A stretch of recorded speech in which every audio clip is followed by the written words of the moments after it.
Well, I'm getting feedback from my team that they see us, that we're alive. I think So let's do this thing. tools technology seem to be on our side this afternoon. So Woohoo! let's dive in. So what we're here to discuss is the topic of sales, particularly for B2B leaders. So, agencies, service providers, consultancies, tech, and really digging into the topic of how do you effectively create, delegate, and scale the business development and sales function of your business. And as it relates to founders and CEOs, how do you do that beyond yourself as a founder? So, we're going to dig into what goes wrong, what you really need to get it right, and some of the most common questions that both Aimee and I get in our working with our clients and our experience in this conversation of sales. So I will start with a little bit about my background. So my name is Shauna Nuckles, as you can see on the screen. I am the founder of Advocation, and we are an operations consultancy for agencies and service providers. So founders, CEOs, executives really bring us in as a strategic operations partner on their path to scaling. So usually they come to us for three reasons. It's really they're looking to increase profit and revenue, and they're looking to extract founders from the day to day and improve the way their teams work together. So that's a bit about me, a bit about my background. Aimee, I'd love to hear about yours. Yeah, absolutely. So I have a company called Bandwidth Strategy. It's based on my 20-year career in B2B and professional services marketing, which obviously is how we've come together in this space today, supporting those types of organizations. We really like to focus on growth stage businesses. We help to align those go-to-market strategies, sales alignment, technology integration, business development, all of the things that go on traditionally in terms of the agency side of the house, like the non-billable stuff, right? Like I think Yeah. Shauna is an amazing practitioner at what's billable, and I've actually kind of carved out a little world in the non-billable side. I've been I've been an employee, I've been a client, I've been a consultant, and I'm currently a board member of a professional services organization. And these organizations, as we know, just have this incredibly unique opportunity, as well as unique challenges in this space in terms of how you manage your sales and marketing efforts. And that's really why I'm excited to talk today. I know that there are so many questions out there that founders ask themselves as they're, falling asleep at night, scared to bring out into the world. We want to make sure that we're able to address some of those concerns and questions and insecurities, and help founders to be able to go out into the world and really do what they do best. So I know that the genesis of this conversation really started, Shauna, with you articulating one of your experiences with one of your clients as it pertained to some of these questions about sales. So I definitely want the rest of the group to hear that experience. Yeah. So I've actually had this conversation with a number of agencies, and the scenario situation that I have found so many of our clients, so many of the agencies I've connected with is this situation they find themselves in where they try continuously to outsource and scale sales, and it goes wrong every time. And so we call this a little bit of a Goldilocks scenario where they're trying to find the right perfect fit salesperson, and it continuously goes wrong, and it perpetuates this belief inside of founders in a service provider space that it's impossible to scale sales beyond themselves. So they might hire a junior person, it doesn't work out. They'll hire a senior person, it doesn't work out. And then they're left with this kind of mentality of, I just can't scale sales. And that couldn't be further from the truth, but it does really require specific strategies, foundational elements to have in place first, or else it's true, every single person that you put in that sales function, if it's not the founder, is really not going to succeed. Yeah, I mean, I love that Goldilocks analogy, and we've talked about that a bit. I think a lot of my experience is is helping founders to unlearn this concept of no one can sell like a founder. Mhm. It is an incredibly true statement. It also is a brutal double-edged sword. Yeah. No one has the passion of a founder, but at the same time, most founders are not able to create those replicable processes. They're so skilled at going out and believing beyond a shadow of a doubt that they're going to win, right? That their business is going to succeed. They're going to succeed. But what doesn't come with that most of the time is a whole lot of process, right? And that's where things just really go off the rails in terms of that transition that you talked about. And it's this sort of try a lot of stuff, throw it against the wall, and not really land on what is going to actually work. We know that sales training methodologies and processes are one of the keys to making sure that your sales will work over time. It helps increase performance anywhere between 40 and 60%, depending on which of the statistics you look at. But it really does take time to learn those processes. And if you have the benefit of being uh, able to try a couple of different folks and land on the fact that the folks that you're going to bring in that have their own sales methodology are really going to be that Goldilocks, right? That opportunity to have someone who can come in with that methodology, where your job as the founder is to help implement that and support it and bring it to the organization. It's not your job to create it. And I think that's where a lot of founders also get very overwhelmed in the sales process. Yeah, I would agree with that. It's almost, at least what I see with the clients we work with, is there's this element of overwhelm that comes from so many times where Yeah, it's not quite right, because it's not easy to hire, onboard, train, test out any employee, and especially a new function of a business. It is incredibly time consuming, and to have that not work out back to back a few times is usually, what happens with our clients. um it's very easy to feel like, well, it's our business, we can't make it work, we're, too bespoke, too boutique, too something. But as you shared, Amy, there are tried and true sales methodologies that do work and do withstand the test of time. It's just about finding the right person to implement that inside of your company. totally. I know that we're gonna talk a little bit more about the actual sales methodologies and some of the sort of marketing and sales enablement. I do want to sort of dig in for a second and just have you lay out some more of those, wrong hires. What are the commonalities? What does that really look like? Because I Yeah. think sometimes people don't even know what they're doing until they hear it described for them. So I think that would really help our audience to understand who these quote unquote wrong hires are. Yeah, and that's a great way to think about the mindset of that too, Amy. It's, if you find yourself hearing some familiar stories in what we're sharing, these are important lessons that a lot of founders learn on their path to scaling. I've learned them in my path to growing our company, and our job here as experts is really to shortcut your path to success as much as we can.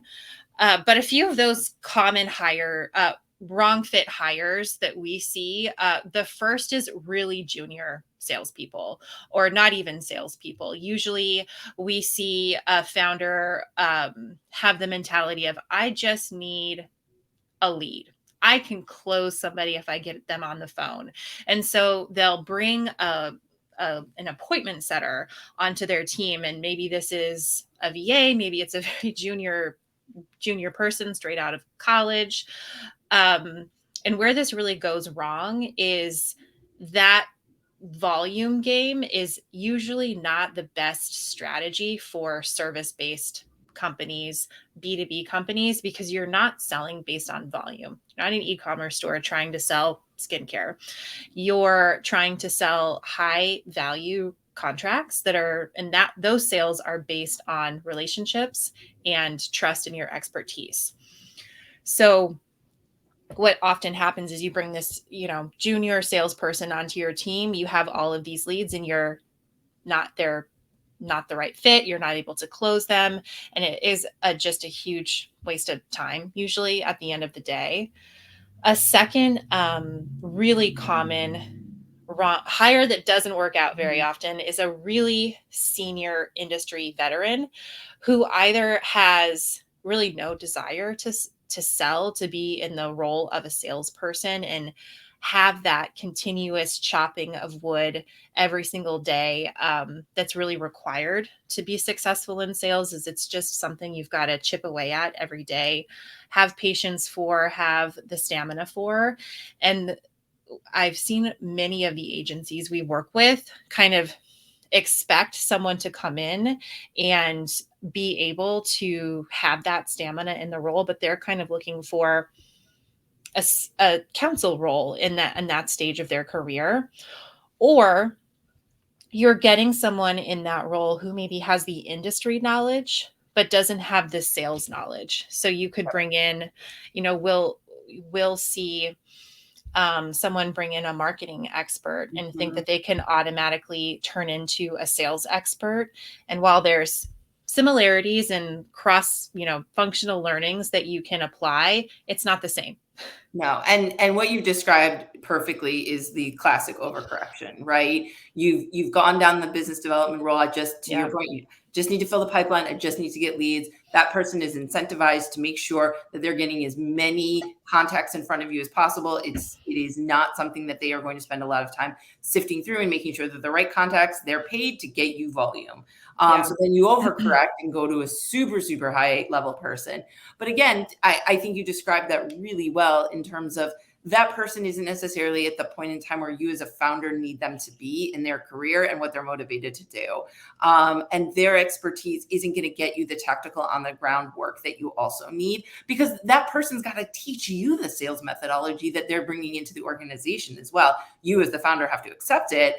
But there's an element of push and pull there. So I think that, the Goldilocks stands true there, right? So Yeah. what's the third one that we think of here? So the third one is an internal promotion sometimes. So internal promotions do work out. Okay, if you've got the right strategy in And we've place. seen that, right? Like you and I Yep. work somewhere where we've seen an internal do really well. Exactly. So there are cases where an internal promotion can go incredibly well. But if you're promoting someone internally because they have tenure in your company and they also have that industry expertise that we talked about, but they don't have the drive or the real bandwidth is usually what we see most commonly to build up that functional skill set to be a salesperson, you're setting someone up to not succeed in a new role. And that really has a cascading effect inside of companies where it can really tank morale if you promote someone internally and then they're placed into a role where excuse me, they're not set up to succeed, and then you don't get sales support as a company. Excuse me, lots of frogs in my throat today. All good. I think and again, where we've seen it work really well in those situations is where they're provided a coach, where they're provided a coach Yep. and someone who can bring that level of structure and those methodologies into practice, in order to support not only the organization, but the individual within the organization. And then, it works fantastically well. But very rarely does that happen, right? You've got to have the right pieces and right players on the board to make that work. Exactly. And I think that point about having the right players on the board is a point. It's usually a point in the journey of a founder where you have to really start building your bench of experts outside of what your core expertise is. And having that, it's not easy to come to that realization, and usually founders kind of go through these scenarios before they really kind of see, okay, I've got to bring in some expert level support here to scale this beyond myself. But that is a key piece of having the right players on the board as well. Is you're not going to be able to coach someone on your team to be an expert in something you're not an expert in, and it's also not the best use of time for a founder, especially at this stage in the business. No, that's absolutely completely right. And at the same time, it's that understanding as a founder that someone is going to come in and change things up a little bit, and you're going to have to be okay with that, right? Because you don't have the expertise and you don't have the time. It's going to be a new outfit that, maybe from Target, maybe not per our pre-show. But it's going to feel a little itchy at first, and getting used to that's important.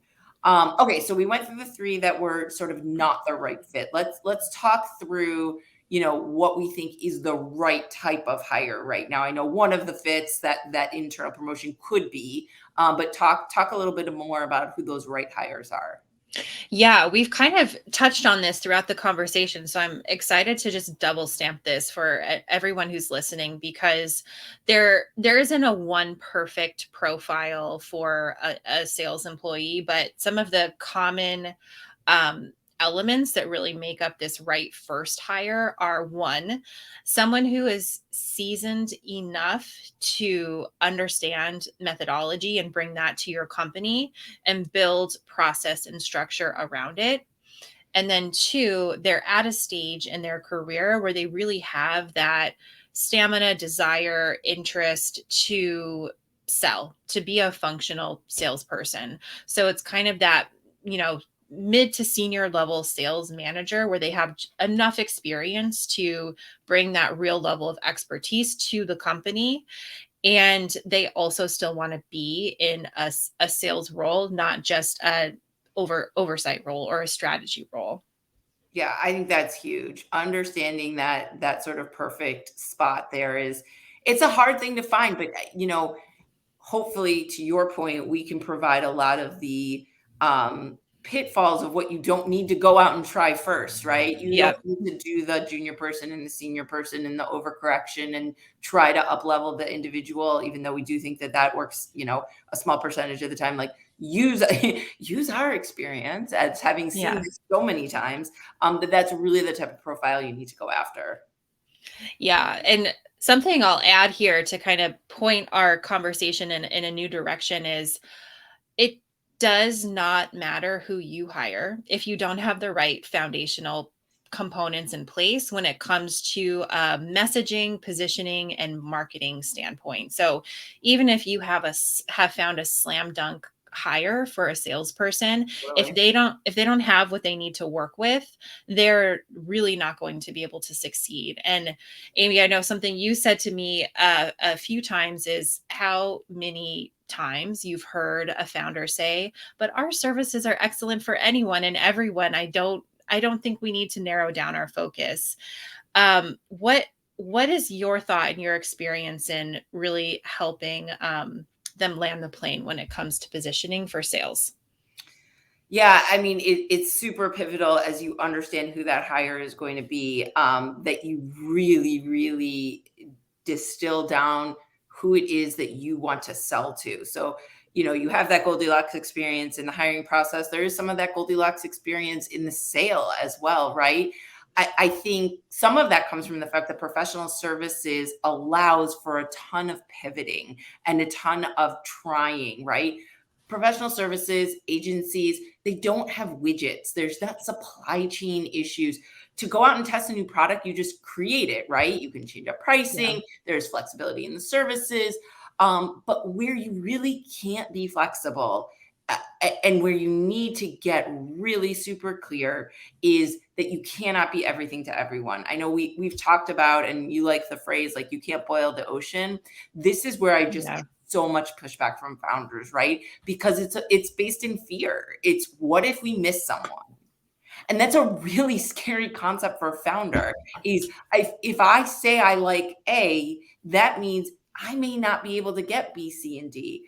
But the reality is, if you're focused on all those letters, you're not going to get the first one. You are not going to be able to focus on exactly what A wants. You're going to be focusing 25% of your time on what A wants, and then what B wants, and what C wants, and what D wants, and you don't really get that structure. Yeah. When marketing and sales are able to work together and they create those customer profiles, some people call them ICPs, some people call them personas. you get these incredible moments of alignment that your team can work on together in lockstep and make sure that they're bringing the right people to every stage of the funnel, which is also again just conceptually working with that right hire, making sure that person understands the funnel and where you're trying to go with it. Does that sort of describe some of what we had talked about? Yeah, I think that is exactly spot on. It's kind of that concept of when you try to speak to everyone, you resonate with no one. Yeah. And I know a lot of the clients agencies that we work with are in the marketing space. And so this isn't necessarily a new concept, at least to my network, to many people in my The network. toddler's children that have no shoes. That's exactly it. And I think sometimes when we get wrapped up, particularly in sales, there's this mentality of, we just need to get revenue in the door. We need to hit our numbers. We're striving for X number at the end of the year, and lose sight of some of the best practices that we would tell, as marketing professionals, you'd tell your own clients. And that is tried and true what we both, Aimee and I, know see as the difference between companies in this space who are able to get traction and those who aren't. Yeah, I think that's huge. One of the ancillary, or I should say, complementary portions of that, and understanding who it is that you want to talk to, is making sure that you get aligned on the technology. It's another Mhm. place where I find I talk to a lot of founders, or I'll walk into an organization, and it is just so misaligned, right? The marketing tech stack can be the thing that makes the sales marketing function work. It can also be the thing that tanks you. Um, Yeah. Understanding the importance of having that information and the data, knowing that you need to have a CRM that is not your customer service database or your project management database. Most people think of like a Salesforce for this type of thing, but you and I have talked about Salesforce is probably the Lamborghini. And most of the time, if you're a sub $10 million founder, you don't need a Lamborghini, right? You need a Honda. You need something that you can stand up quickly. I really like, for both a CRM as well as a marketing automation and email marketing tool, something called Active Campaign. I think they do a really nice job. I get no money from them. They're just another Chicago-based company that I think does a really nice job of offering a super solid Honda that allows you to get a CRM and marketing automation system stood up. It doesn't have to be a big spend, but it's really, really key in that to be able to manage what it is that you're doing from a sales organization standpoint.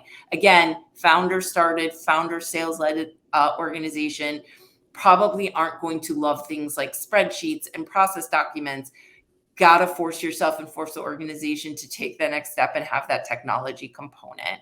Another side category of that is making sure that you've got the right people coming into your funnel, and that's from doing some solid SEO work too. It is truly the bedrock of any marketing department. It's one of those things that's really easy and really complicated all at the same time. But you want to make sure that as you're trying to define who it is that you want to hire, define who it is that you want to sell to, make sure there's alignment between your sales marketing organization with technology. You also have the right people coming in the door. And that's really through SEO, and Yeah. making sure that you're working either with a consultant and as well as putting the right technologies in place, things like Google Analytics and SEMrush. All of those things can be super helpful. But I know that I just like rapid fire through a bunch of technology and it can be really overwhelming. I want to make sure that, for the group, we know we're going to offer some resources at the end of the session so that you can come back and talk more about this and learn more about it. Yeah, absolutely. And for anyone live or anyone who is listening to the recording, feel free to drop questions in the comment section of the live. And Aimee and I will also keep an eye on that and be able to answer anything that comes through afterwards. And we're also happy to, if you've got resources you'd like to request, kind of integrate that into the checklist so that we can have a really substantial resource for y'all. One thing I want to circle back on and bring to this point in the conversation is going back to what we were talking about earlier about sales methodologies, because I think that offers a couple points of relief in this, what might be a little bit overwhelming, at least for my audience, because this concept of really digging into building out a sales department is not incredibly common in professional services. And I think it is comforting to know that there's a really solid place to start from when we're talking about, the processes that you need to build out as a starting point. You don't have to start from scratch. So I'd love to dig into that, Aimee. If you've got a couple of places that are a good area to start, and where would be a good area for founders to dig into sales methodologies? Yeah, absolutely. I think, the good place to start is just acknowledging that you need one, right? That, Mm, that the concept and probably again that hardest part of being a founder is their creativity, their drive, their excellence at motivation, self-motivation, self promotion, all of it. You know, those are amazing skills, but they're not a methodology, right? And they can't necessarily be packaged up in a box and provided to the next level of person. If you're going to be lucky enough to bring in someone who is, a sales veteran who has a methodology, you as the founder have to have that moment. And we talked about this a little while ago of a level set. You know, am I a founder going to continue to sell in the ways that I've always been selling, knowing that that's not going to succeed? Or am I going to bring someone in who brings a series of processes and methodologies, whether those be things like Challenger or Miller Hyman Group, or name your methodology, and make sure that I embrace that and I learn that, so that as a mature business, we can get on board with things like, deal life cycles, tracking mechanisms, pipeline management, time and stage reports, even like deal discussions and war rooms. These are not native understandings for a founder. But if you can get beyond what has gotten you to this certain place and know that to get to the next place, you're going to have to learn these things, you will succeed beyond a shadow of a doubt. yeah. If you've hired that right person and you've got enough humility, you are going to have a guide through this process, to teach you how to sell in your company in a way that you didn't even know you could. Excuse me. I think that is such an profound realization for founders as they're on this path to scaling, that um, you don't have to have all of the answers when it comes to this sales component, and that um, that really is such a leap of faith and trust, though, as a founder, really being able to trust the methodology and also trust the person that is bringing them to life inside of your company. That I don't think it's talked about enough in these conversations about what really is challenging in scaling.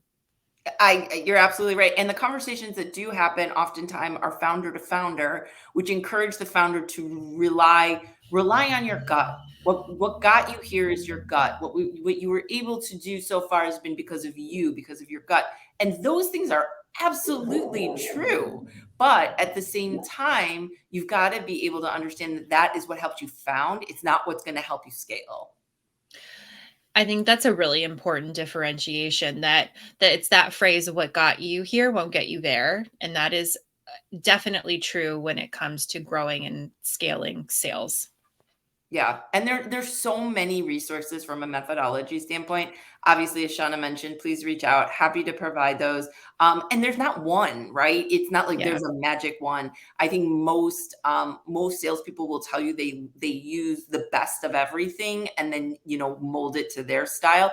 But you do have to get yourself immersed in a methodology, a structure. It's kind of like riding a bike. There's a very easy, a very stable way to get started. And once you get started, you can start to do some of the tricks and make sure that you're moving all over the place. But just doing the basics is incredibly important.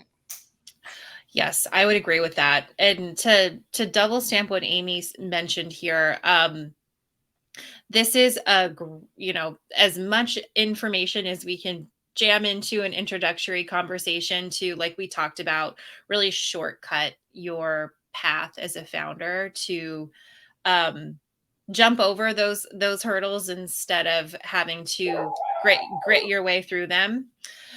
And we will have a resource that we'll share the link to sign up for that in the comments and share that out with everyone as soon as it's ready. And again, if you've got questions, drop those into the comment section. If we have individuals who are interested in more of a dialogue, I know Aimee and I are on LinkedIn and more than happy to DM, chat, comment back and forth to provide as much insight and guidance as we can. And I'll just say thank you, Aimee, for your time. And this has been a really great conversation. And thank you, everyone, for watching. And we'll look out for you in the comment section. Thanks, Shauna. Thanks, everyone.